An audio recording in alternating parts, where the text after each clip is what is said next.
হুজুররা যেভাবে ফেসবুকে বলতেছে যে যুবক বিয়ে করো, বিয়ে করা মানে অর্ধেক অলি আল্লাহ হয়ে যাওয়া। এদিকে ফ্রেন্ড সার্কেলরা বলতেছে যে বন্ধু বিয়ে কবে করতেছস। যদি বড় ভাইয়েরা নিজেরা বিয়ে না করে আমাকে জিজ্ঞেস করে রেজা বিয়ে কবে করতেছো। ওইদিকে জুনিয়ররা দেখতেছি বিয়ের দাওয়াত দিচ্ছে।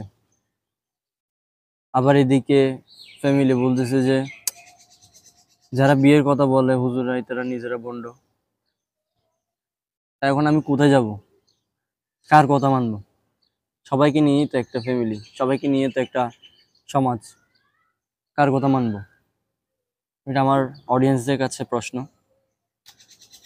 বিয়েটা করব, এখন চিন্তা করতেছি সাপোর্ট কার থেকে পাবো। বিয়েটা করলে, হ্যাঁ এটা আমি নিজেও পড়েছি, সরহে বেকারিয়ার মধ্যে পড়েছি আলিমে, বিয়ে করা মানে হচ্ছে অর্ধেক দিন পূর্ণ হওয়া। এখন চিন্তা করতেছি বিয়েটা কিভাবে করা যায়। সবাই তো ডিমোটিভেট করতেছে, মোটিভেট করার মতো মানুষ নেই। দেখি আপনারা কে কিভাবে মোটিভেট করেন, কমেন্ট বক্সে।